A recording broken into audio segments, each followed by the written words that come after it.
Orang tua ini menggendong anaknya yang sedang sakit parah. Mereka menemui Bairawi karena tidak bisa melintasi garis untuk pergi membawanya ke rumah sakit. Sang ibu minta tolong supaya Bairawi menyelamatkan putrinya. Bairawi bilang yang bisa menyelamatkan putrinya adalah Rada. Rada memiliki ikatan pernikahan yang suci dengan Tirupati. Bairawi meminta Rada menggunakan kekuatan itu untuk melemahkan ikatan garis tersebut. Bairawi meminta Rada untuk mendatangi makam Tirupati untuk mengalihkan perhatiannya. Sedangkan Bairawi akan melemahkan pengekang Tirupati terhadap desa menggunakan pancaksari atau mantra nama Siwaya.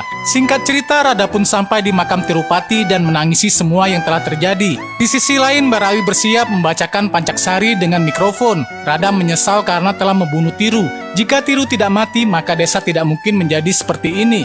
Keluarga si gadis segera membawa putrinya menuju ke rumah sakit. Rada datang ke makam dengan cantik seperti yang Tirupati inginkan. Rada bilang dia telah memakai sari pernikahannya, gelang dan parfum yang Tiru suka. Dia juga menunjukkan manggal sutra yang dipakainya. Dia meminta Tiru keluar untuk membawanya mati bersama, agar dia ikut dengan Tiru. Tapi dia meminta Tiru berhenti mengutuk desa ini. Arwah Tirupati pergi dari makamnya. Sementara itu gadis kecil ini semakin tidak sanggup dengan asmanya. Tiru ternyata mendatangi para warga yang ingin menyelamatkan gadis itu. Tiru yang marah memperlihatkan apa yang akan dia lakukan. Tiru merasuki tubuh si gadis. Dia mengambil gergaji yang ada di sana. Setelah itu siswi yang dirasuki Tirupati membalas dendam kepada istrinya dengan memenggal dan membawa kepalanya melewati rel kereta api, sama seperti yang Rada lakukan 6 bulan yang lalu. Bairawi pun mengkremasi jenazah Rada, adiknya.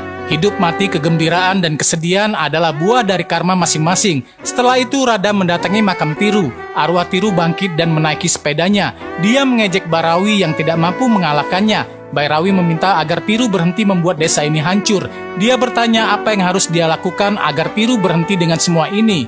Tiru bilang dia sudah dihina seluruh desa sampai kematiannya pun warga hukum.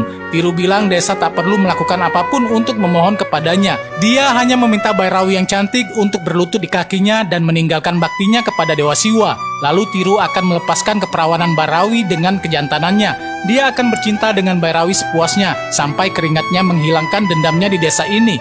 Walaupun sangat berat demi melindungi semua orang di desa, Bairawi pun mengatakan siap. Tirupati pun menyuruh Bairawi menggunakan pakaian pengantin. Bairawi pun berjalan dengan para warga. Seorang pria tua menyuruh Bairawi pergi saja dari desa ini. Dia dan para warga malah membawa petaka kepada Bairawi. Dengan menanggung semua hal ini, dia pun baru sadar kalau Tuhan itu tidak ada. Desa ini akan tetap hancur jika berada di bawah kendali Tiru. Bairawi bilang kalau paman itu salah besar. Namun warga lain juga merasa Tuhan memang tidak ada. Dia malah merobek foto Dewa Siwa di sana. Bairawi bilang Dewa Siwa ada di sini. Jika mereka menyadari kehidupan, maka disitulah ada Tuhan. Tanpa Dewa Siwa,